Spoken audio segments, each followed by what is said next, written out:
Bom dia, boa tarde, boa noite aos espectadores da Fraternidade Espírita Bezerra de Menezes, às Casas Espíritas do 32º C, o Conselho Espírita de Unificação, e aos espectadores do YouTube. Vamos fazer mais um estudo do livro Calma, de Emmanuel, agora no capítulo 23, intitulado Conquista de Paz. Eu sou Alessandro Laranjeiras. Vamos comigo nesse estudo? Então, no capítulo 23, Emmanuel diz: em muitas ocasiões, especialmente quando se te agravam as situações difíceis, perguntas a esmo como conquistar serenidade, de maneira a varar os percalços do dia a dia. Imagina-te no lugar daqueles que se te fazem motivos de irritação e examina-te um tanto mais. Se em teu grupo de trabalho desempenhasses a função do chefe, atormentado de problemas e conflitos, estarias talvez em mais duras condições de intemperança mental, quando isso acaso acontecesse. Caso te visses na posição do subalterno, faceando às vezes amargos dramas domésticos, é provável evidenciasses mais lentidão no serviço a fazer quando isso viesse a suceder. Considerando a possibilidade de seres o doente que te incomoda, quando isso se verifique, de certo não te reconhecerias com menos intolerância diante do sofrimento. Na hipótese de haveres sofrido as longas tentações da criatura julgada em erro, é possível houvesse descido a mais baixo nível. Se te notasses na posição enfermiça da pessoa que te ofendeu, ignoras se não teria ferido alguém com mais ímpeto. Analisemo-nos através das lentes da introspecção e reconhecer-nos-emos imensamente distantes da condição dos anjos.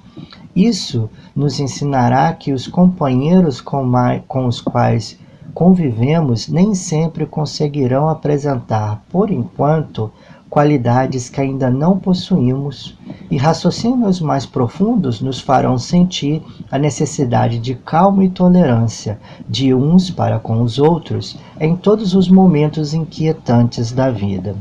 Emmanuel, do livro Calma, capítulo 23, intitulado Conquista de Paz.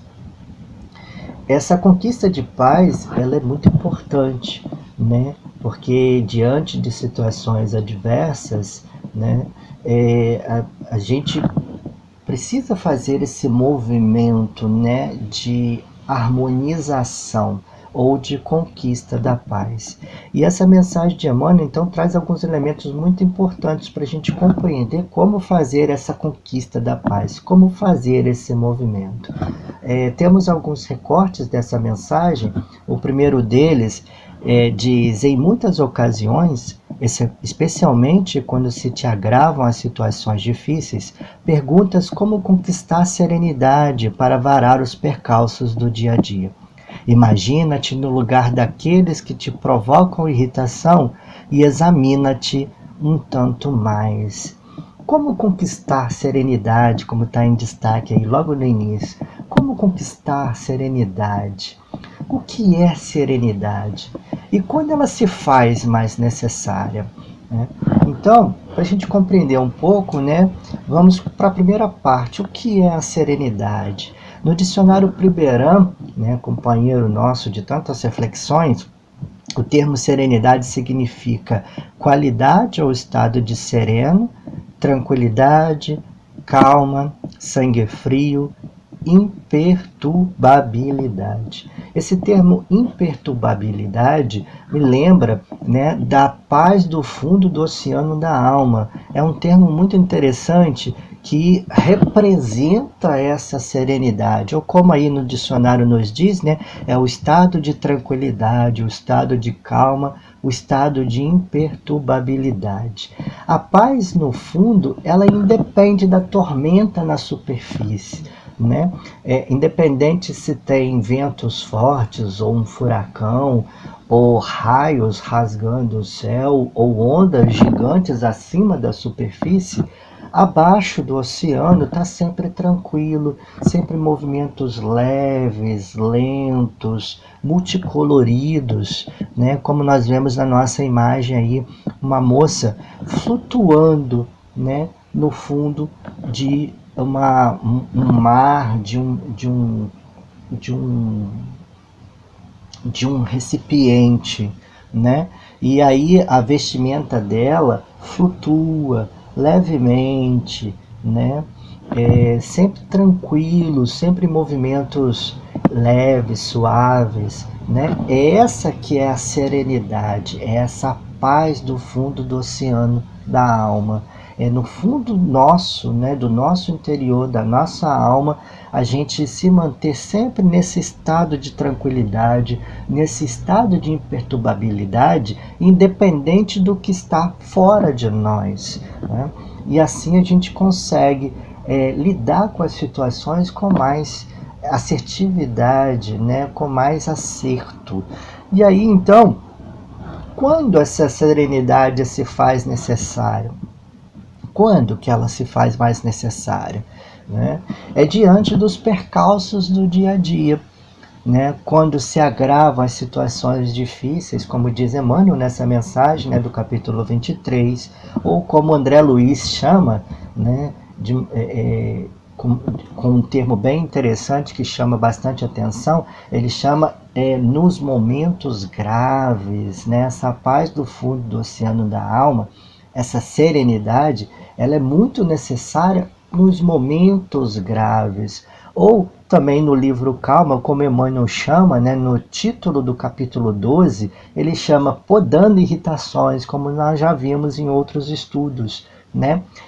Ao podar irritações, é que a paz do fundo do oceano da alma, é que essa serenidade ela é necessária, ela é fundamental, né? Para que a gente possa fazer a poda correta. Né? Nós vimos no estudo do capítulo 12, podando irritações, que podar é fazer um trabalho refinado, lento, com bastante atenção. E se você estiver agitado, né, em vez de você estar sereno, como no fundo do oceano da alma, se você estiver agitado, como na superfície, sofrendo tormentas, passando por um furacão, né, você não vai conseguir fazer essa poda com eficiência, com refinamento, né? Então, vai causar dores, vai deixar essa situação torta, né? Então, quando podamos irritação, Emmanuel mesmo, agora no capítulo 23, ele nos convida, né? Imagina-te no lugar daqueles que te provocam irritação. Então, coloque-se no lugar do outro. Né? O exercício da empatia, né? No dicionário Michaelis, nosso companheiro de tantas reflexões, empatia, o termo empatia significa habilidade de imaginar-se no lugar de outra pessoa, compreensão dos sentimentos, desejos, ideias e ações de outrem. Então, essa empatia é o colocar-se no lugar do outro. Exercite a empatia. Ao podar irritações, exercite a empatia. Coloque-se, imagina-te no lugar do outro, como diz Emmanuel. E então Emmanuel nos convida mais, né? Imagina-te no lugar daqueles que te provocam irritações, né? Imagina-te no lugar do outro e então examina-te um tanto mais. Ao se colocar no lugar do outro, então mergulhe mais fundo em você mesmo, né? E examine que sentimentos então você teria no lugar dele, no lugar do outro. Que emoções então você teria no lugar dele. Que pensamentos você teria no lugar dele? É o convite que Emmanuel nos faz. Imagina-te no lugar daqueles que te provocam irritação e então examina-te um tanto mais. Mergulhe mais fundo dentro de si e avalie a situação com mais profundidade, né? Com mais sinceridade. Coloque-se no lugar do outro e seja sincero. Que pensamentos teria? Que emoções você teria no lugar do outro? Que sentimentos você teria no lugar do outro? Então vamos nos colocar no lugar do outro? Emmanuel então nos diz: se em teu grupo de trabalho desconhecesses a função do chefe, atormentado de problemas e conflitos, estarias talvez em mais duras condições de intemperança mental, quando isso acaso acontecesse. Caso te visses na posição do subalterno, faceando às vezes amargos dramas domésticos, é provável evidenciasses mais lentidão no serviço a fazer quando isso viesse a suceder. Então, coloque-se no lugar do outro, coloque-se no lugar daqueles que estão acima de você e coloque-se no lugar daqueles que estão abaixo de você, para compreender quais são as situações que eles vivenciam, né? Nos que estão acima de você, quais problemas e conflitos que ele lida, quais responsabilidades que ele detém, né? E nos que estão abaixo de você, muitas vezes experimentando amargos dramas domésticos, como diz Emmanuel aí, né? Isso afeta o discernimento dessa pessoa, afeta a forma como ela reage às situações, né? Nós podemos refletir um pouco mais sobre isso, né? Sobre esse colocar-se no lugar dos que estão acima de você e no lugar dos que estão abaixo de você, no lugar do chefe, no lugar do subalterno. Nós temos uma mensagem de Pastorino, né? Do livro Minutos de Sabedoria, que ele explica um pouco mais sobre isso. Pastorino diz: não se esqueça de que qualquer que seja a sua posição na vida, há sempre dois níveis a observar: os que estão acima e os que estão abaixo de você. Procure colocar-se algumas vezes na posição de seus chefes e outras vezes na posição de seus subordinados. Assim, você poderá compreender ao vivo os problemas que surgem dos dois lados e, desta forma, poderá ajudar melhor a uns e a outros. Carlos Torres Pastorino, do livro Minutos de Sabedoria, capítulo 75. Então, Pastorino nos convida a nos colocarmos na posição daqueles que estão acima de nós, ou de nossos chefes, por exemplo, e na posição de nossos subordinados, daqueles que estão abaixo de nós, para que a gente possa compreender, pelo olhar do outro, que circunstâncias que ele vivencia, ou que ele pode estar vivenciando, e que justificariam a reação dele, né? Na posição dos chefes fica muito fácil. Às vezes o chefe reage com rispidez, né, a alguma situação, e a gente fica constrangido com aquilo, né? Mas que responsabilidades que esse chefe detém, né? Que tipo de resultados que se espera que ele entregue, né? Qual que é o grau de cobrança que ele está recebendo? Porque esse chefe tem os chefes dele, né? Então ele pode estar passando por uma situação de pressão muito grande, e aí muitas vezes ele não vai ver em perspectiva, né? Ele não vai ver com tranquilidade determinada circunstância que aconteça. E aí ele pode, sim, lamentavelmente, reagir com rispidez. Mas se nós nos colocarmos no lugar do outro, nós podemos compreender e relevar essa reação, né? Aqueles que estão abaixo de nós, muitas vezes estão passando por alguma vicissitude, alguma doença na família, né? Alguma adversidade dentro do lar, ou alguma, por exemplo, alguma conta que precisa honrar, que não tem o recurso. Então isso tudo afeta o discernimento da pessoa. Fica aquela nuvem negra, né, pairando sobre a cabeça da pessoa, e às vezes ela não consegue, né, raciocinar com clareza, e determinadas circunstâncias adversas ela pode reagir de maneira lamentável, né, trazendo rispidez ou trazendo dificuldade na relação com o outro ou na relação conosco, né? Mas nos colocando no lugar do outro, dos que estão acima, dos que estão abaixo de nós, nós podemos compreender com mais clareza, né, e relevar determinadas reações, né? Outra outro recorte, né? Ao nos colocarmos no lugar do outro, Emmanuel nos diz: considerando a possibilidade de seres o doente que te incomoda, de certo não te reconhecerias com menos intolerância diante do sofrimento. Se te notasses na posição enfermiça da pessoa que te ofendeu, ignoras se não terias ferido alguém com mais ímpeto, né? A doença mexe, né, com o nosso equilíbrio. Uma dor, né, ou como diz Paulo, né, um espinho encravado na carne, isso mexe com o equilíbrio da pessoa, né? E diante dessa circunstância, agir com intolerância é muito fácil, né?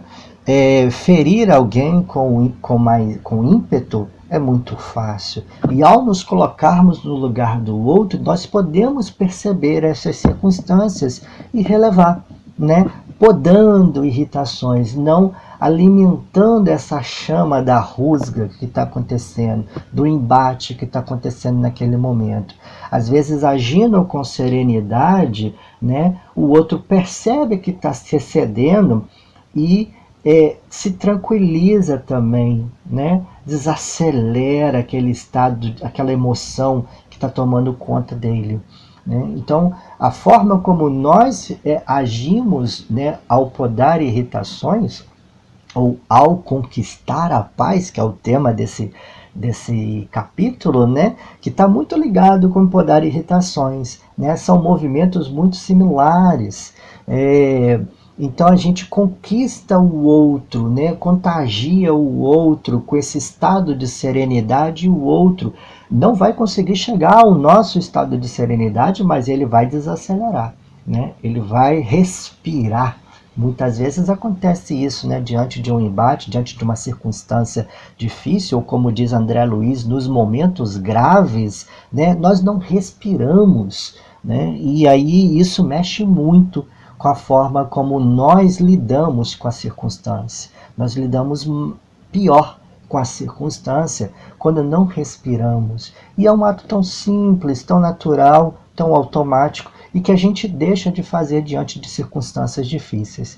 E aí, então, sobre esse recorte, né, falando sobre a enfermidade, como ela afeta o nosso discernimento, Joana de Ângeles faz um importante alerta no livro Vida Feliz, capítulo 12. Ela diz: nunca retribuas maldade com vingança ou desforço. O homem mau se encontra doente e ainda não sabe. Dá-lhe o remédio que minorará o seu aturdimento, que diminuirá, que mitigará o seu aturdimento, não usando para com ele dos recursos infelizes de que ele se utiliza para contigo. Se alguém te ofende, o problema é dele. Quando és tu quem ofende, a questão muda de configuração e o problema passa a ser teu. O ofensor é sempre o mais infeliz. Conscientiza-te disso e segue tranquilo. Joana de Ângeles, do livro Vida Feliz, capítulo 12. É um importante alerta que Joana nos faz, né? Que o Espírito Joana de Ângeles nos faz. Para que nós, exercitando, conquistando a paz, né? Podando irritações, exercitando essa serenidade, a gente possa contagiar o outro. E o outro possa, então, se não acalmar totalmente, né, pelo menos em parte, para que a circunstância seja mais bem gerenciada, né, que se gere menos conflito, menos embate. Né? Então, ao nos colocarmos no lugar do outro, o que aprendemos? Né? Ao nos colocarmos no outro, o que aprendemos? Emmanuel, então, aí no capítulo 23, ele nos ensina: analisemo-nos através das lentes da introspecção e reconhecer-nos-emos imensamente distantes da condição de anjos. Isso nos ensinará que os companheiros com os quais convivemos nem sempre conseguirão apresentar, por enquanto, qualidades que ainda não possuímos, e reflexões mais profundas nos farão sentir a necessidade de calma e tolerância para com os outros nos momentos inquietantes da vida. Então, ao nos colocarmos no outro, nesse movimento de conquista da paz, de poda das irritações, de reconciliação, né, de apaziguamento, ao nos colocarmos no lugar do outro, né, nós nos reconhecemos imensamente distantes da condição de anjos. Somos falhos, e se somos falhos, o outro também é. Se podemos falhar, se compreendemos que estamos numa caminhada de crescimento, de amadurecimento, o outro também está. E ele está ombreando conosco nessa jornada, né? Então, ao nos conscientizarmos disso, de que estamos imensamente distantes da condição de anjos, nós relevamos todos aqueles atos de irritação, todos aqueles gestos de ataque que o outro, desequilibrado momentaneamente por diversas circunstâncias que podem ser, né, está afetado por essas circunstâncias, né? Então a gente compreende isso e releva. Então, André Luiz, no livro Agenda Cristã, ele complementa, né, esse trecho do Emmanuel, ele complementa isso com um conselho, né, um pequeno trecho, diz: nos serviços de compreensão, não peça para que seu vizinho suba até você. Aprenda a descer até ele e ajude-o. André Luiz, do livro Agenda Cristã, capítulo 31, intitulado Revele-se, e é um pequeno trecho da mensagem, né? Apenas um parágrafo. Nos serviços de compreensão, não peça que o seu vizinho suba até você. Aprenda a descer até ele e ajude-o. Isso é muito importante, porque a gente não está na cabeça do outro e o outro não está na nossa cabeça, né? Principalmente nos momentos de embate, nós estamos desnivelados, nós enxergamos a circunstância por ângulos diferentes, né? E não quer dizer que o meu ângulo seja melhor ou o ângulo do outro seja o melhor. São apenas perspectivas diferentes do mesmo cenário, da mesma circunstância, né? Então, se eu estou consciente, né, dessa minha responsabilidade, consciente de que estou buscando e tentando manter a minha serenidade, né, se eu estou buscando conquistar a paz, se eu estou buscando podar irritações, então é importante que eu não espere que o outro venha até mim, né? É importante que eu silencie, ouça o que o outro tem a me dizer, reflita sobre o que o outro me disse, não responda imediatamente, que uma resposta imediata muitas vezes será irrefletida, né? E aí pode ser mal interpretada pelo outro, então eu preciso refletir bem sobre o que responder, digerir bem aquela colocação que o outro me fez, né? Então, no serviço de compreensão, como diz André Luiz, não peça para que seu vizinho suba até você. Aprenda a descer até ele e ajude-o, né? E aí, então, para a gente poder fechar o nosso estudo, né, sobre essa mensagem de Emmanuel, esse capítulo 23, intitulado Conquista de Paz, nós temos uma mensagem final que fala sobre a conquista da paz a partir da compreensão do outro, desdobrando, né, essa mensagem de André Luiz. O próprio André Luiz, né, no livro Agenda Cristã, agora no capítulo 12, intitulado Ajude Sempre, ele diz: diante da noite, não acuse as trevas, aprenda a fazer lume. Em vão condenará você o pântano, ajude-o a purificar-se. No caminho pedregoso, não atire calhaus nos outros, transforme os calhaus em obras úteis. Não amaldiçoe o vozerio alheio, ensine alguma lição proveitosa com silêncio. Não adote a incerteza perante as situações difíceis, enfrente-as com a consciência limpa. Debalde censurará você o espinheiro, remova-o com bondade. Não critique o terreno sáfaro, ao invés disso, dê-lhe adubo. Não pronuncie más palavras contra o deserto, auxilie a cavar um poço sobre a areia escaldante.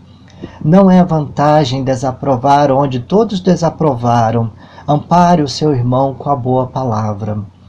É sempre fácil observar o mal e identificá-lo. Entretanto, o que o Cristo espera de nós outros é a descoberta e o cultivo do bem para que o divino amor seja glorificado. André Luiz, do livro Agenda Cristã, capítulo 12, intitulado Ajude Sempre. Então, nós estamos terminando o nosso estudo, né? Eu agradeço a companhia de vocês e a gente se encontra numa próxima oportunidade. Fique com Deus. Que Deus abençoe vocês e suas famílias.